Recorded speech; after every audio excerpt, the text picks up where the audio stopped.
Salut à tous et bienvenue aujourd'hui pour cette nouvelle preview Sorare NBA saison 2025-2026. Aujourd'hui, on va parler des Atlanta Hawks. Comme d'habitude, n'oubliez pas de vous abonner, de mettre un like, de mettre un commentaire et surtout de partager cette vidéo. On a besoin d'un maximum de soutien pour ce long marathon que sont les previews Sorare NBA. Petit rappel sur le format de cette preview Sorare NBA. Elle se divise en 3 parties. La première partie qui est le récap où on regarde ce qui s'est passé l'année dernière d'un point de vue statistique NBA, mais aussi Sorare NBA. Une deuxième partie qui est consacrée au roster, où l'on verra les mouvements de l'été, la rotation à venir et aussi les rookies qui arrivent. Et enfin, la troisième et dernière partie, les choix, où on indique les joueurs qu'il faudrait avoir sur la saison prochaine, mais aussi les forces et faiblesses de l'effectif que l'on pourra utiliser sur cette nouvelle saison NBA 2025-2026. Allez, c'est parti, on commence par le récap. Les saisons se suivent et se ressemblent pour les Atlanta Hawks, encore une fois dans le top entre 8 et 10, en tout cas dans le play-in côté conférence Est. Ils terminent à la 8e place. Et encore une fois éliminés en play-in, cette fois-ci ils se sont fait avoir par le GOAT du play-in, encore une fois Miami, qui les a éliminés pour le spot 8. Toujours les mêmes mots pour Atlanta, c'est-à-dire une attaque incroyable, hyper flashy, hyper intéressante à voir. 5e meilleure attaque de la saison, 118 points marqués. Par contre, de l'autre côté du terrain, c'est toujours aux abonnés absents. 27e pire défense de la ligue, 18e net rating de facto. Il y a vraiment un déséquilibre énorme dans cette équipe d'Atlanta et ça se répète au fur et à mesure. Le problème, c'est que en saison régulière, ça peut passer, mais dès qu'on arrive sur les phases intéressantes de la saison, c'est-à-dire les playoffs, là, ça passe plus. Malheureusement, encore une fois, cette année pour Atlanta, ça passe pas le play-in, ça ne fait pas le post-season au final. Donc, c'est une récurrence. Il n'y a pas réellement d'amélioration, malgré des choses très intéressantes qu'on a pu voir la saison dernière. Si on regarde d'un point de vue équipe, on peut voir quelle surprise. Atlanta, deuxième meilleure équipe des assists, avec un Trae Young toujours aussi magistral dans la gestion du jeu d'Atlanta, pas très très surprenant. Et puis après, il y a eu quand même d'autres joueurs aussi qui ont su tirer leur épingle du jeu l'année dernière à Atlanta. Automatiquement, c'est un jeu tourné à l'attaque, donc 26e au bilan des turnovers. Hein. Et puis après, derrière, les interceptions, deuxième. Merci le joueur qui a le plus progressé la saison dernière. Donc je veux bien sûr parler de Dyson Daniels, mais on en reviendra plus tard. Quelle saison de Dyson Daniels, vraiment un style encore, un joueur laissé pour 3 fois rien, un paquet de clopes, un paquet de chips de la part des Pelicans. C'est au vu de ce qu'il a montré la saison dernière, ils peuvent se mordre les doigts de ne pas l'avoir réellement exploité. Compliqué au niveau du rebond défensif avec un secteur intérieur entre Capella et Okongu qui n'est pas suffisant, très clairement. Après, les blocs aussi, c'est moyen, 12e et rebond off, 9e. Il y a des choses, des choses moyennes, des choses bien. Ça manque d'un petit truc à Atlanta. Mais peut-être que ce sera résolu cet été, on en reparlera plus tard. Et en termes de tir, on est dans la moyenne, bof, 14e au pourcentage à 2 points. Pour le 3 points, on est 18e. C'est pas... On peut mieux faire, on va dire. Voilà, très clairement, c'est peut mieux faire.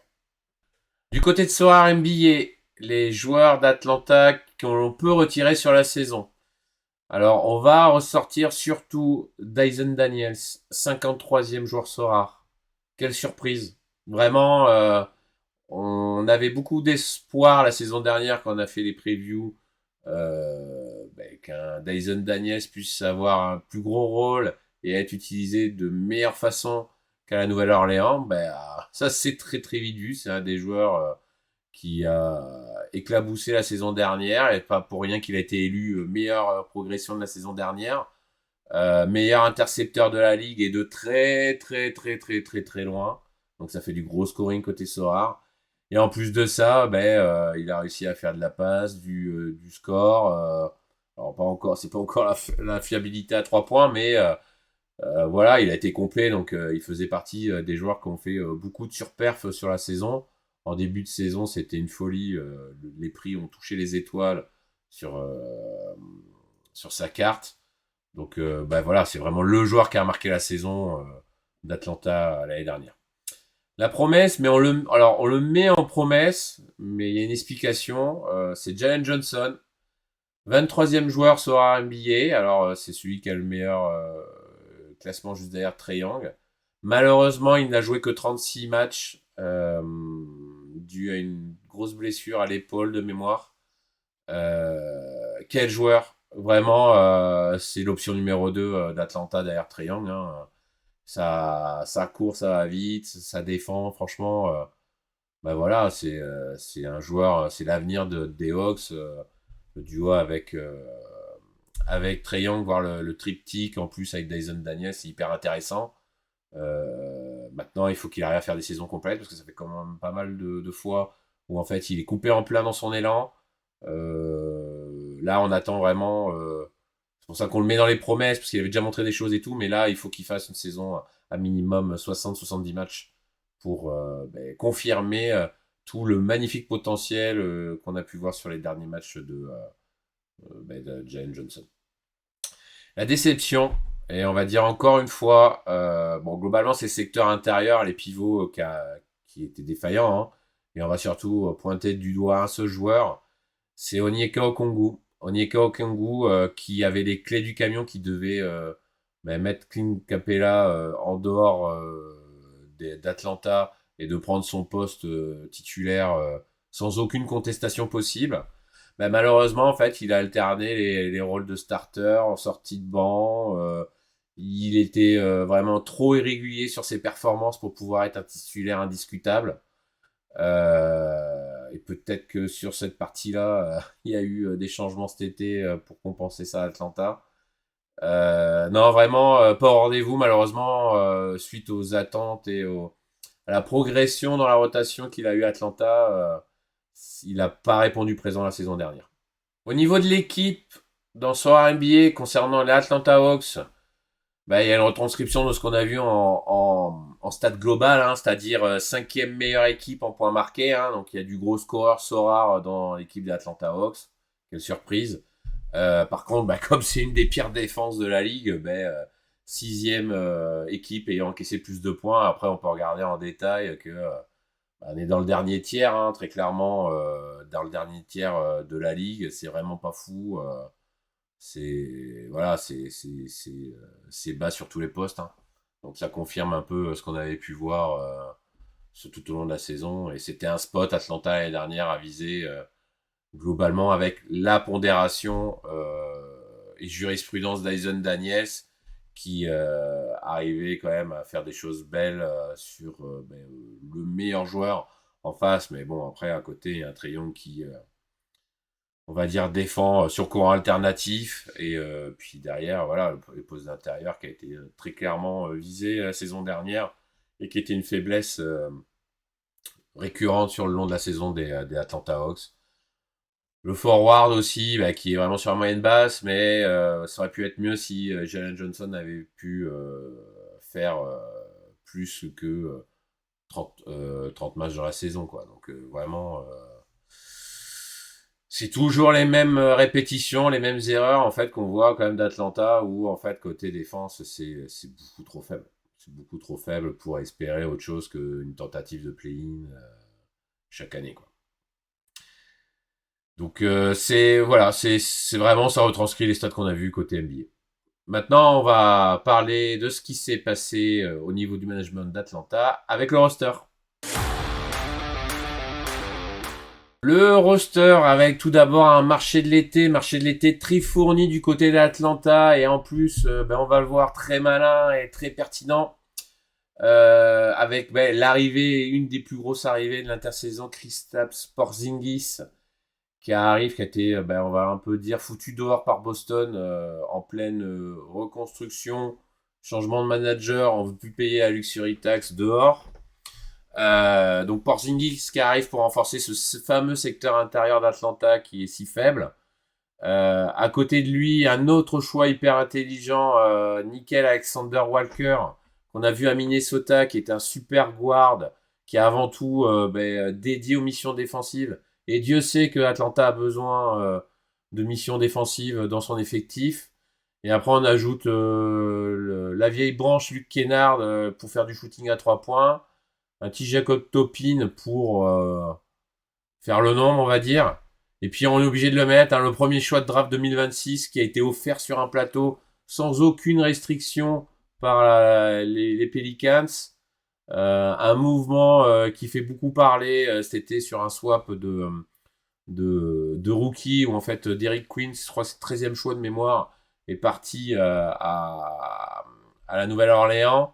Bon bref, au final, dans ce gros transfert de swap de rookie et compagnie, Atlanta a récupéré sans aucune condition le premier choix de draft de la Nouvelle-Orléans la saison prochaine. Et tout le monde flaire un pic de draft hyper haut.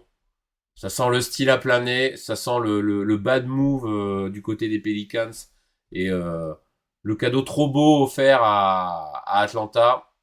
Donc c'est un truc à garder dans un coin de la tête pour l'année prochaine parce qu'on risque de bien rigoler. Au niveau des départs, ben enfin Clint Capella est enfin parti, ça y est, c'est finito pour lui à Atlanta. Depuis le temps, on attendait un transfert ou quelque chose. Il a quitté Atlanta cet été. Puis après, derrière, ben, au niveau des rotations, Larry Nance Jr. est parti. Dominique Barlow, donc ça de la rotation intérieure en moins. Caris Levert qui est arrivé en cours de saison, qui part aussi. Et après, du bout de rotation, David Roddy, Kevin Harris et Garrison Matthews, on va dire. C'est le dernier point un peu étonnant parce que c'est un joueur qui est en sortant du banc et en ayant un peu plus de minutes que prévu. Il a eu des fois une place dans le 5 et compagnie. Il a eu un super pourcentage à 3 points, supérieur à 40% sur la saison dernière. Un peu dommage pour un joueur de bout de banc comme ça, qui peut rendre vraiment de fiers services, qui soit finalement pas conservé. Alors est-ce que c'est remplacé par Luke Kennard? On est un peu sceptique à voir, mais c'est un super marché de l'été de la part d'Atlanta. Concernant les rookies sélectionnés par Atlanta, on en a deux. Alors on commence d'abord par Hassan Noel, qui est le power forward, qui est le switch de pick avec les Pélicans, le fameux, où en fait le 13e choix a été récupéré par les Pélicans et le premier choix de draft non protégé a été envoyé, donc le premier choix de la draft de l'année prochaine de 2026 a été envoyé à Atlanta. Le fameux le style, c'est vraiment un style, un mouvement incompréhensible de la part des Pélicans qui ont laissé partir un premier tour de draft non protégé et vu, enfin vous l'avez vu au niveau de la preview des Pélicans, on n'est pas très très très serein sur cette saison des Pélicans, donc on va espérer que pour eux ça réagisse vite parce que sinon c'est une catastrophe et c'est un des pires moves qu'on aura vu ces dernières années qu'au coup de Joe Dumars. Donc Hassan Noel, on revient au rookie d'Atlanta, Hassan Noel, donc 23e choix, c'est un power forward, c'est un profil qui est comparé à John Collins, El Famoso John Collins qui connaît bien la maison d'Atlanta. C'est un profil athlétique et prometteur, hein. C'est vraiment un intérieur qui a une belle mobilité, qui est capable de shooter, de se déplacer en transition et de switcher défensivement. Il a quand même une efficacité près du cercle, notamment, comme on l'a dit tout à l'heure, sur les transitions. Il a un tir qui est quand même plutôt correct pour un rookie avec déjà une capacité de shooter à 3 points et, et d'être efficace dans ce genre de positionnement. Et donc en plus voilà au niveau de la défense, il est capable facilement de switcher d'un joueur à un autre sur un pick and roll, c'est pas un problème pour lui. Même sur des joueurs plus mobiles, il arrive en fait avec ses capacités athlétiques à compenser.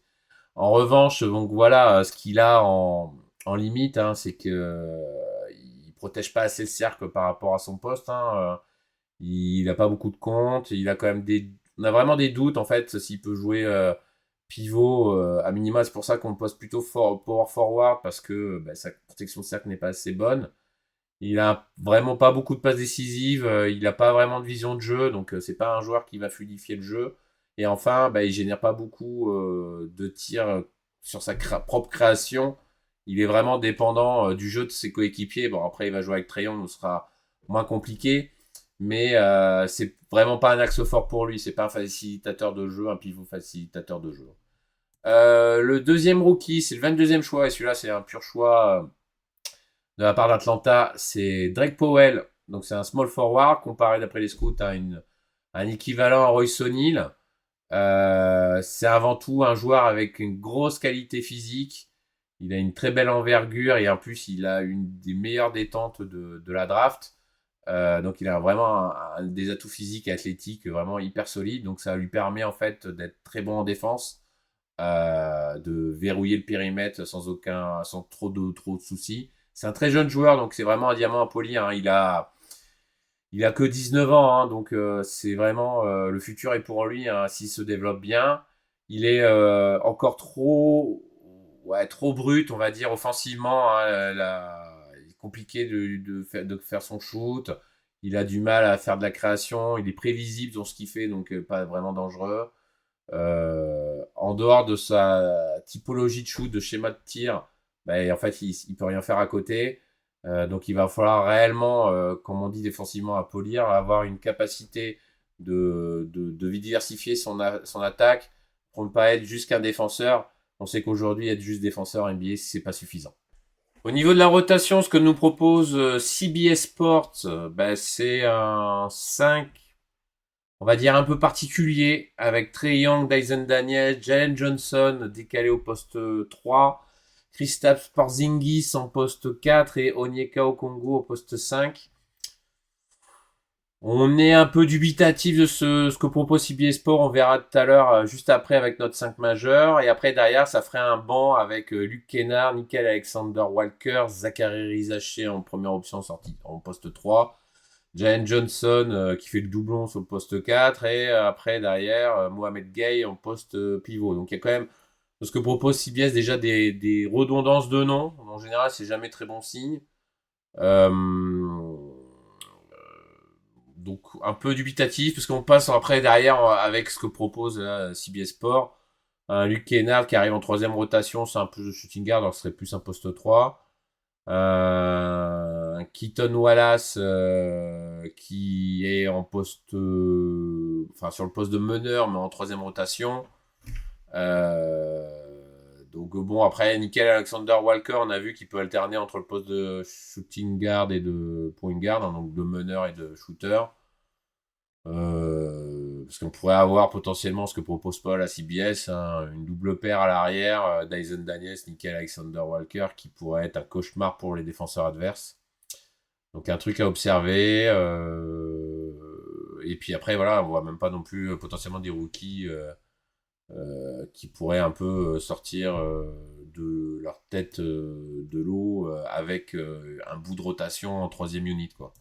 Notamment, on pense à San Noël qui pourrait avoir du temps de jeu sur le poste 4 et Drake Powell qui pourrait avoir du temps de jeu sur le poste 3. Donc, nous, si on va se concentrer sur notre 5 à nous, qui nous paraît être le vrai 5 du début de saison, mais on repart sur la même base, c'est-à-dire Trae Young, Dyson Daniels, Zachary Rizaché et Jalen Johnson, et on y ajoute Kristaps Porzingis en titu au poste 5, quoi.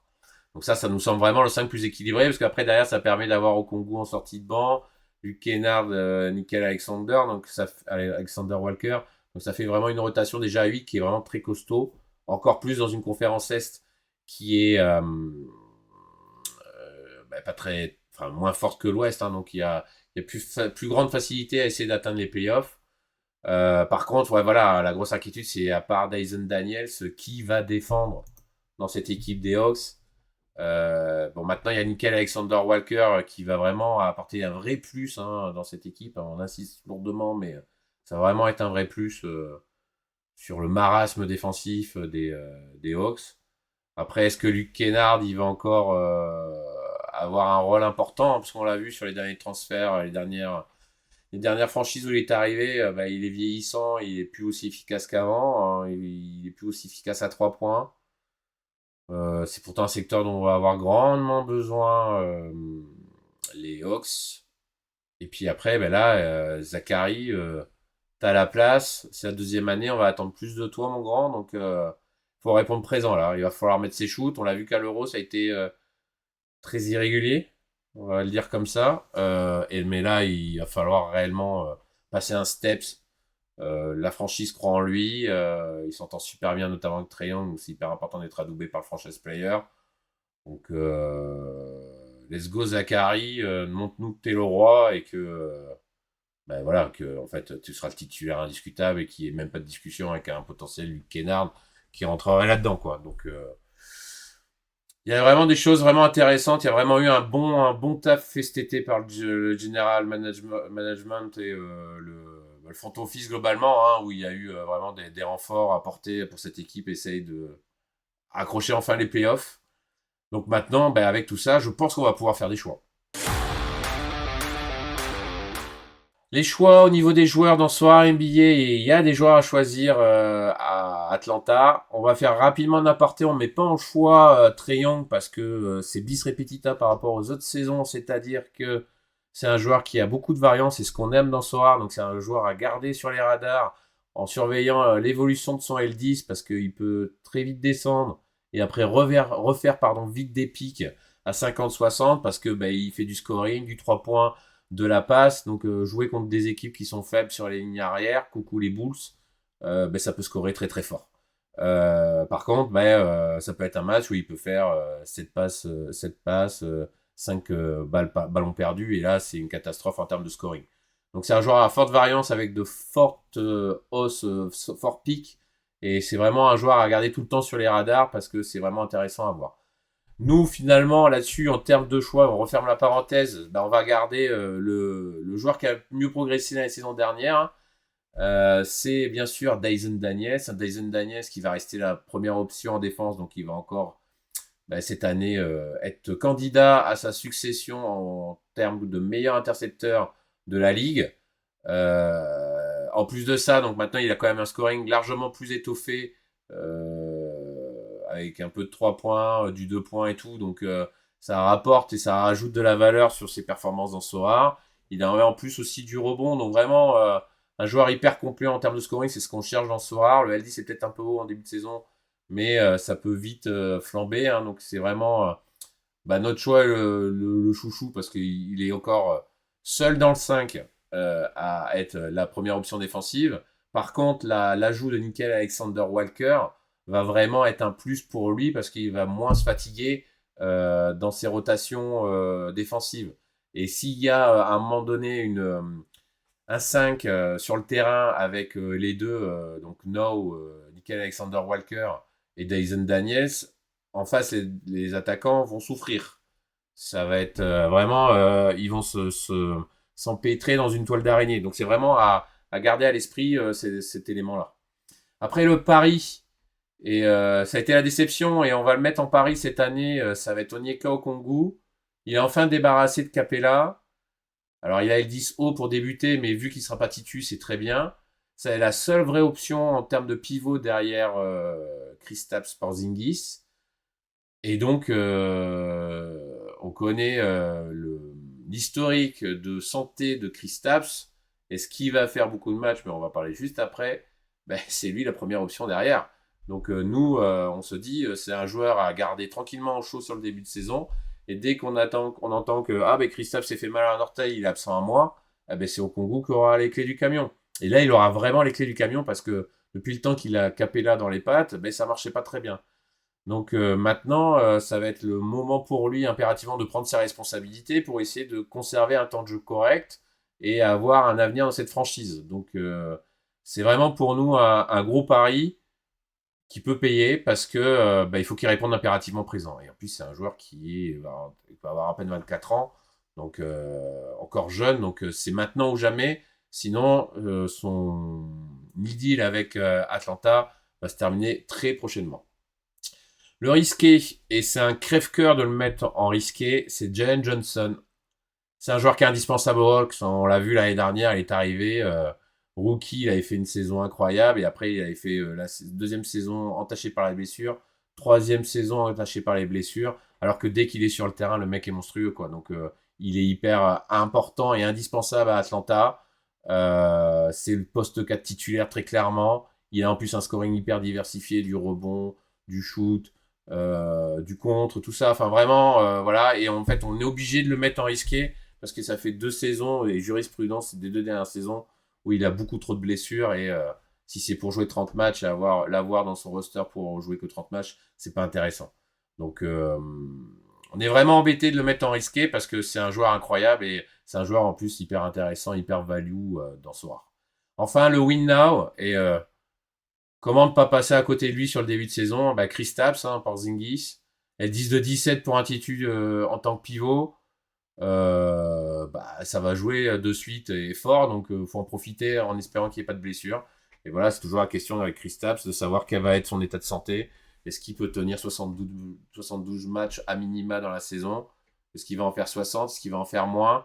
On l'a vu à Boston, il n'était pas aussi utilisé. Il pouvait être mis dans le frigo pour attendre les playoffs et avoir une rotation, surtout l'année du titre, où il a joué vraiment. Il a eu un gros moment d'absence. Il était présent pour les phases finales en playoff.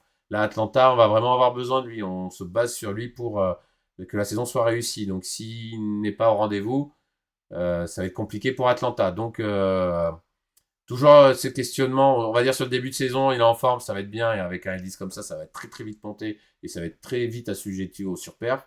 Mais par contre, là, il faut que pour Atlanta réussisse sa saison, qu'il joue énormément de matchs.